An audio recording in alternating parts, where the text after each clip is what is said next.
It's 1976. Travis Bickle drives the cab through Manhattan at 3 in the morning, windshield wipers slapping away rain that turns the city lights into a smear of red and yellow. In the back seat, on every corner, in every crosswalk, people. Thousands of them every single night. More human faces in one shift than most humans who ever lived saw in an entire lifetime. And in his diary, this is what he writes. Loneliness has followed me my whole life. Not despite the crowd, inside it. Taxi Driver isn't really about a cab, and it isn't really about New York. It's about a man drowning in other people while being touched by none of them. And audiences have recognized something true in that image for 50 years, because it isn't just a fictional character's problem. In 2023, the U.S. Surgeon General looked at real data on real people, not cab drivers in a screenplay, and made almost the same declaration that film had been quietly making all along. Loneliness had become an epidemic, on the same public health tier as smoking. So here's the actual question, and it's stranger than it sounds. How does a species with more ways to reach each other than ever before end up starring in its own version of Travis Bickle's cab? The easy answer is technology. Phones bad, screens bad, social media rotting your brain. There's something to that, but it doesn't explain Travis because he never had a phone glued to his hand. He had a job that put him in physical contact with more human beings in a single week than most people manage in a year. And it never touched the thing that was actually broken in him. Which means this was never really about which century's technology you're holding. You've stood in a packed grocery store line, sat in a full office, ridden a crowded subway car pressed shoulder to shoulder with strangers, and still felt the exact thing Travis felt behind the wheel. The bodies were there. Something else is missing, and it has nothing to do with 1976 versus now. To find it, you have to stop looking at what modern life gives you and start looking at what almost every human who ever lived had, that neither you nor Travis Bickle ever will. For most of human history, roughly 300,000 years of it, people lived in small bands of about 20 to 50 individuals, not as a lifestyle choice, as the only available format for being human. You slept within arm's reach of other bodies.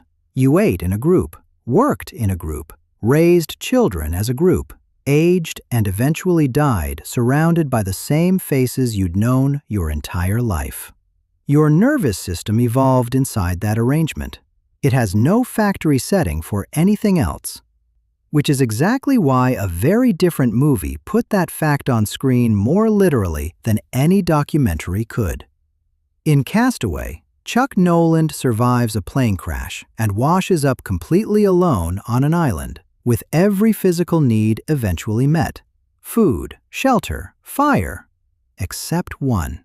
And what does his brain do with total, complete isolation? It doesn't calmly adjust. It takes a blood-stained volleyball, paints a face on it with his own hand, and starts talking to it like a person, naming it, confiding in it, grieving for it when it's lost at sea. That's not a man losing his mind. That's almost a demonstration of exactly how mandatory contact is to your wiring. When the real thing runs out completely, the brain doesn't shrug. It manufactures a substitute rather than run on zero. This is what researchers call an evolutionary mismatch, a trait that made perfect sense in the environment it evolved for and makes considerably less sense in the one you actually live in now. British anthropologist Robin Dunbar spent years mapping primate brain size against social group size and found a strikingly consistent number. The size of your social brain predicts how many stable relationships you can actually maintain. And for humans, that number lands around 150. But inside that 150, there's an inner circle, usually around 5. People you have deep, frequent, physically present contact with. That's not a preference. It's closer to a nutritional requirement. Now look back at Travis's cab. Thousands of fares a year, a number Dunbar's math would call enormous, and 0 people inside his actual 5. Quantity of contact was never the metric his nervous system was tracking. Wilson the volleyball, oddly enough, sat closer to that number than any of Travis's passengers ever did, because Wilson, however imaginary, was at least treated as one of the 5. Check your own phone right now, and you'll probably find several hundred names in the contacts list. That number can look like proof you're doing fine, the exact opposite of what Dunbar's math actually says.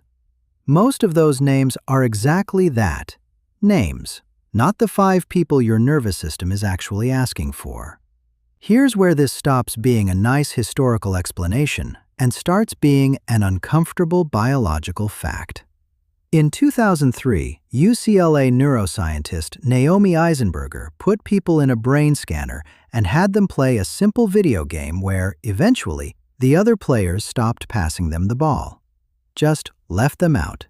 And the brain regions that lit up during that small social exclusion, the anterior cingulate cortex among them, substantially overlapped with the regions that light up during actual physical pain.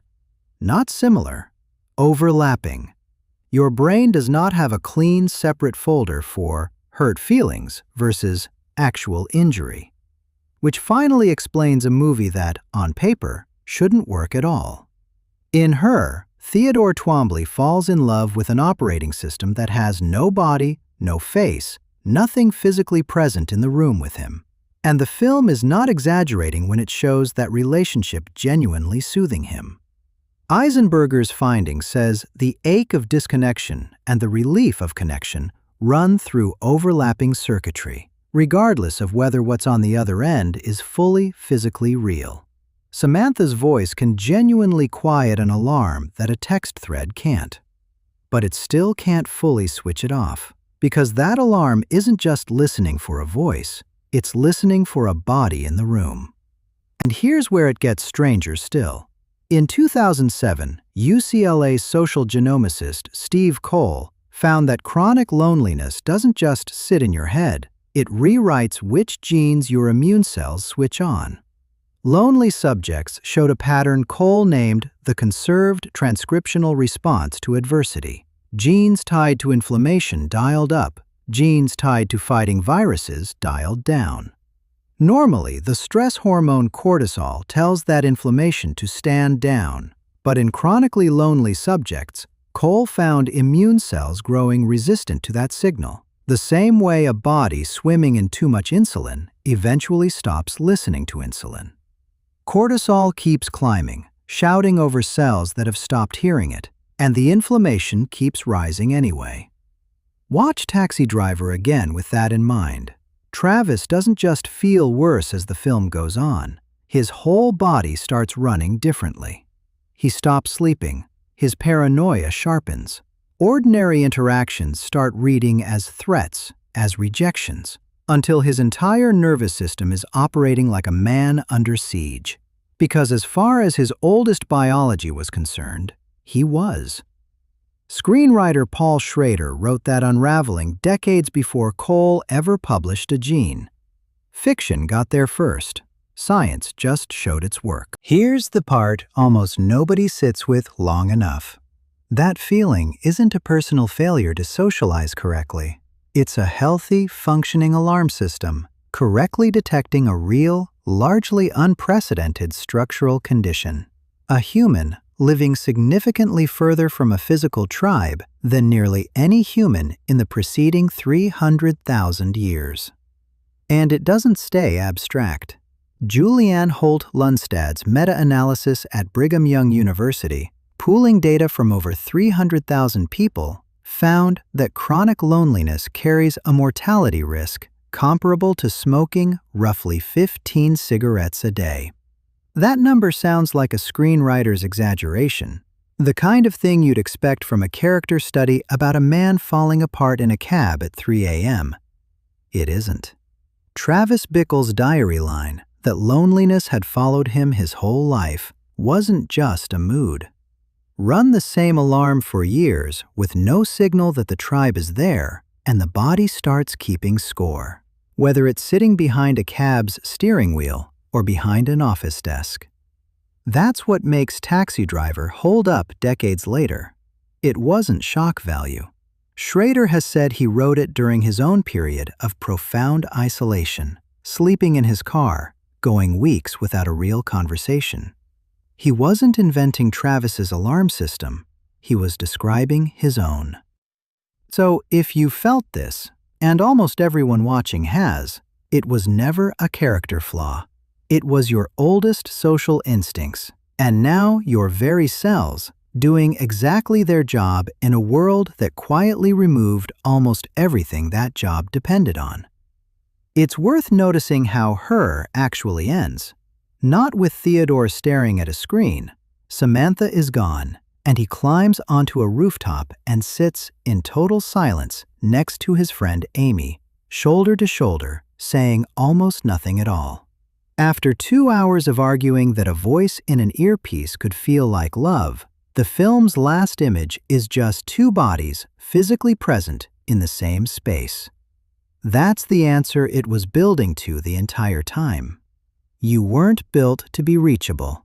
You were built to be surrounded. Travis Bickle had thousands of passengers and none of the 5.